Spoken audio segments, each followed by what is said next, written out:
literally covered in water right now. Sometimes I'm very confused how I'm still alive. The more we're walking along this path, it's going from zombie apocalypse to horror movie. Tetrapanax Porphyrex. Try to say that really quick. Okay. Tetrapanax Porphyrex.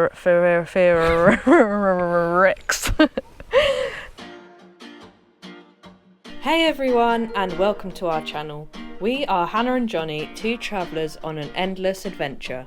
In 2017, we started finding our adventure to travel full time. Since then, we've lived in a camper van with our cats, learnt to surf, and even moved to Cornwall.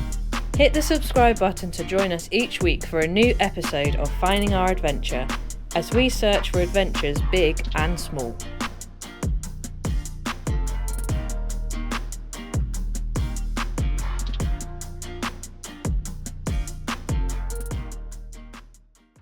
Good evening everybody, and welcome to this week's episode of Finding Our Adventure. We have decided to come out this evening for a little walk along the southwest coast path. Our plans today were actually to go surfing, but the surf has been flat as a pancake today. But it's been a beautiful day still, but just as we've come out to walk, the clouds have rolled in. It's got pretty cold and the wind's blowing as well. So we're just going to go for a little bit of a hike. And we've come to Holywell, which is one of our favourite beaches. We haven't actually been here for quite a while now, so it's nice. We're going to walk on the left-hand side of the coastal path towards Perranporth, which is a nice walk through some training grounds for the army, I think. And so the sign back there says don't stray from the paths because there is live firing.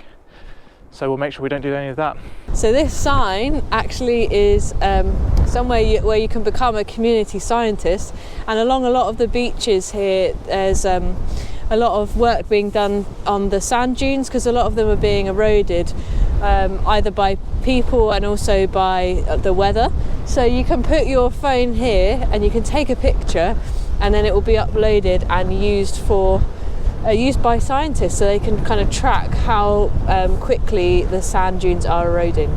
For all you pole dark fans out there, you might recognise this beach because it's in a lot of the episodes. I think they use this as one of their favourite filming locations, but it's very recognisable because of the two kind of like stacks out in the ocean, so it makes it very easy to identify. But yeah, if you haven't seen Pole Dark, definitely recommend it. It's all about Cornwall and its mining history back in the day, so yeah, lots of drama as well if you're into that sort of thing. On this beach there is a holy well, and it's hidden in one of the caves, and it's known for its healing powers, and you can only get to it at low tide.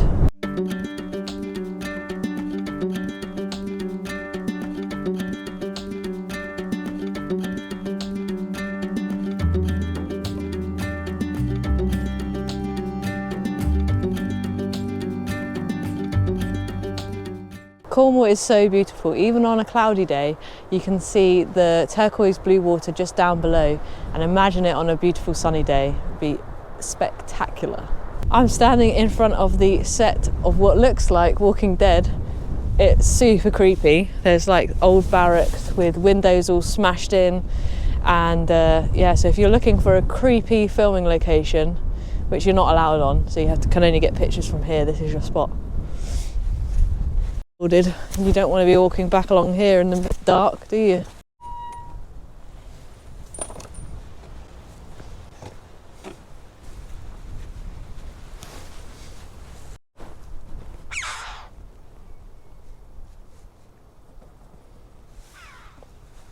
As we've been walking, we've been hearing the bird calls in the background, and I said to Hannah, I think they're choughs, the Cornish choughs, and Hannah didn't believe me until they were just on that wall just there, and we could see their orange beaks, and they flew off.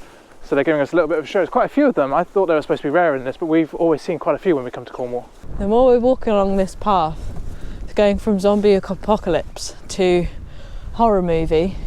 This house in front of us, I imagine on a sunny day it looks really, really nice, but it feels like we're walking towards like our deaths. Wow, like that's a bit dramatic. Like the creepy birds and like the weird dark clouds, and just the path like leading to the house. It just feels really weird. I don't know, I just get things into my head, and then like my brain's very creative, so it's creating a story. But yeah, The windows on it looks abandoned. The windows have been smashed. So it doesn't look like anyone lives there. It's probably haunted.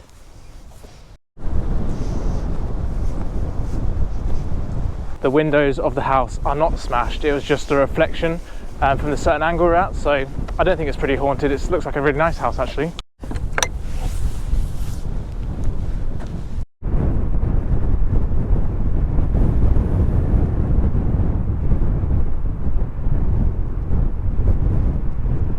Good morning everybody. We have a beautiful day here in Cornwall. We've made it down to Trebah Beach. We've parked in the National Trust car park because obviously it's free because we're members, which is really nice, although it's getting very busy there already. There is no surf again today. It's flat as a pancake, so we're still waiting for that to go surfing. But I think we're just going to enjoy the next few hours sunbathing here. We've got our music playing and just going to have a really nice day, I think.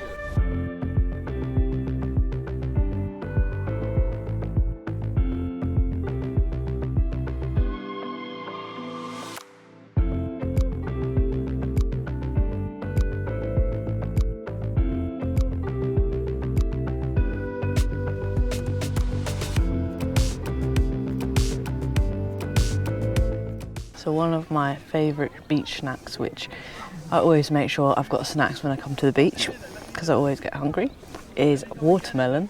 And this dish today is inspired by our recent trip to Jordan. And if you haven't seen our Jordan series, go back and watch those. They are an epic adventure that we went on just recently, and we worked really hard on those videos, so I'm sure you'll enjoy them. But this is watermelon with mint, and also we had ice cubes in there which have just started to melt, but it tastes delicious. And also in Jordan they eat it with like a goat's cheese, and you wouldn't think they would taste very nice with it, but actually it's a very good combo. So this is a very nice refreshing treat whilst on the beach.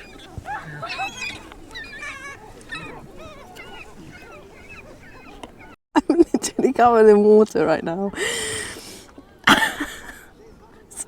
Sometimes I'm very confused how I'm still alive, because I've literally just opened my bottle and it's maybe 3/4 full. I just like went like this, I just went like Ch, and it splashed out and it completely covered my legs and my arms. I'm soaked in water. So yeah, Jonny has to deal with this on a daily basis as well, but I'm very lucky to be alive.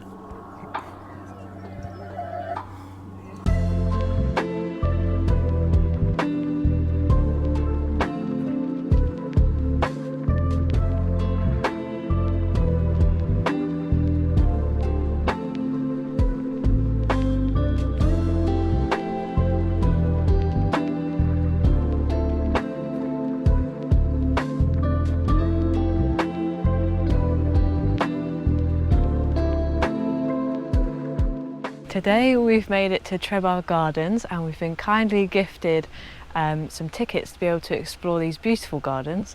We've come on a fairly cloudy day, but the sun is supposed to come out later, so fingers crossed for that. But it's absolutely spectacular. We've already seen views of the estuary just over this way, but there's just plants everywhere you look, and all the flowers have come out as well, so it's very beautiful. What's really cool is to see all of these daisies, and we actually have some in our garden, and a lot of the plants that we have in our garden are from Cornwall, so it's really nice to see that. But a lot of the plants in here we don't have in our garden, so we'll be getting a lot of inspiration from exploring the gardens. Just come across a bumblebee which looks really tired. We're going to save you so you don't get trodden on. You're right in the path. There you go. We'll put him on a nice flower. Do you want to go on that? He's just like, I'm so tired. Maybe we'll put you on this leaf. There you go. Oh, there you go. Oh, he's happy. So we've made it to the koi pond, and there are some huge koi carp in here. There's a huge like dark black one, and then like a golden coloured one, but oh my goodness, there's an even bigger one right at the bottom. It's about this big, I'm not lying. Huge fish. And they've even got their own little waterfall.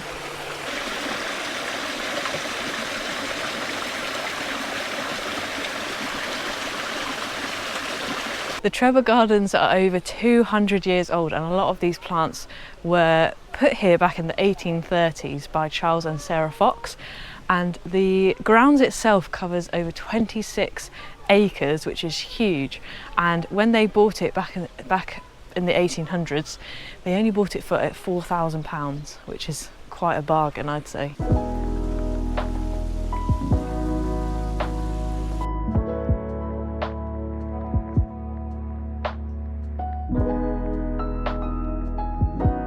We've just come to a viewpoint here of the gardens, and you can see the layered gardens going down through the valley. It's so dense, it almost looks like a jungle. What we've also heard as well is this is one of the top 80 gardens in the world, and it's absolutely beautiful so far. It's definitely one of the most impressive gardens we've ever visited. So this tree here is one of the second largest plants you can get here in Trebah, and it is known as Tetrapanax papifera rex. And it's got massive leaves, and it needs a lot of space apparently to grow, so it's got a nice spot with lots of access to sunlight. Tetrapanax papifera rex. Try to say that really quick. Okay. Tetrapanax papifera rex. Tetrapanax. Oh, panax. Tetrapanax papifera rex. Yeah, you can't say that quickly. Or known as Rex for short. We've made it to the amphitheatre, and here at Trebah they have lots of different shows that go on throughout the year, and I imagine it's really cool to come and see something, especially at night. Okay, I'm going to get really nerdy right now as a geographer. So when you're in caves and you know the bits that come from the ceiling down, they're called stalactites because they're like dangling like tights. So I found the equivalent in the trees. And then there's also these, which are like stalagmites, and they're going up. So yeah, I don't know what they're called. I'm gonna have to figure that out later.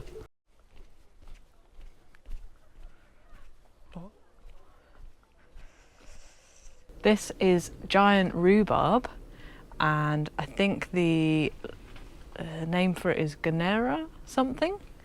But this is all grown in one season, which is just crazy to think that it's only just grown in one season. The stalks are actually, they've got like these tiny little spikes on them, but the size of the leaves are huge, and the sun's just come out to show that how much shade that they provide. They're just amazing.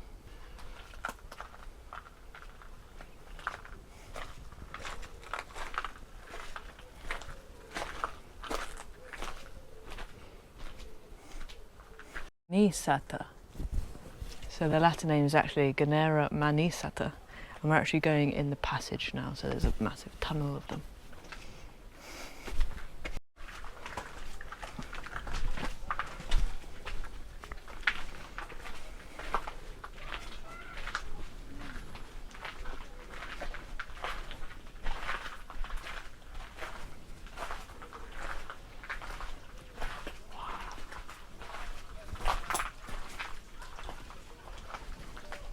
It's crazy, when you're walking through here you feel so small with these giant rhubarbs everywhere.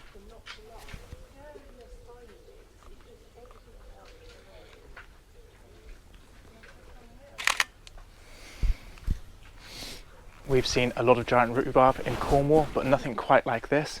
It's like a jungle of them, and you feel very small walking through. You feel like an ant's coming through, or the spines are massive, so if you grab hold of one it's going to really get your hand. And we're just coming out the other side now, but the amount of shade it offers from the sun as well is absolutely incredible.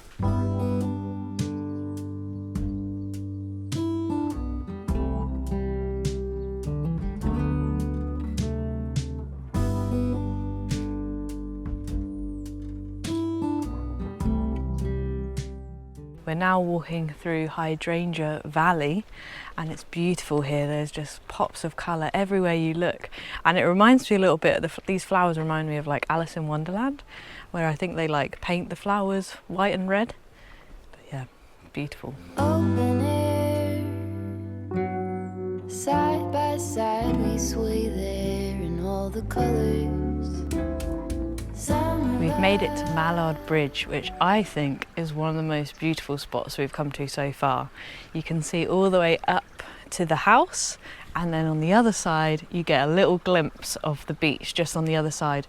But we're surrounded by pools, flowers everywhere, like all sorts of different colours, blues, pinks, purples, whites, beautiful palms, and you can also see the giant rhubarb in the distance. It is spectacular here.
We're now on Trebah Beach and it's so nice here. We've got a bit of rocks on either side. It is a pebbly beach, but it's still very, very nice. The sun was out a minute ago, and yeah, you can just see boats all around.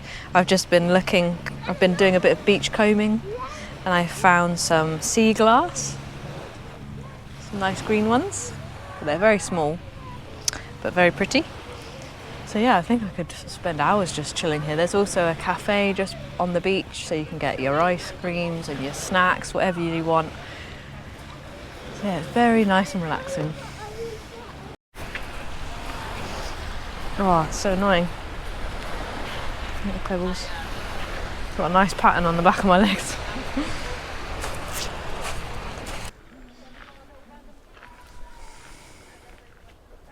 As you walk through the main path through the valley, there's lots of interesting little things. We've just come across this pond, which has got huge bamboo, which is just behind me, and there's also some ducklings in the pond.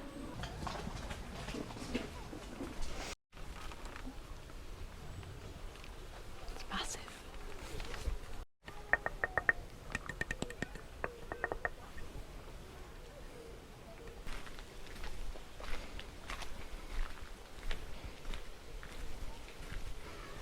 So we've just come across this bit of bamboo, which we think looks really cool. It's like a dark green colour, and you can see the shoots here where the leaves then become the bamboo. But yeah, it's like all together like a fan. We finished exploring the gardens and now we've ended up in the plant shop. They've got a massive area just outside where you can look at all of the beautiful plants that they have in the gardens and be tempted to take some home with you. But that is the end of this episode. Thank you very much for Trebah Gardens for inviting us to come and explore, and I'm sure we'll be back because it's absolutely beautiful. We'd highly recommend it. Don't forget to like this video and subscribe for future content, and let us know in the comments what your favourite bit was, and we'll see you in the next one.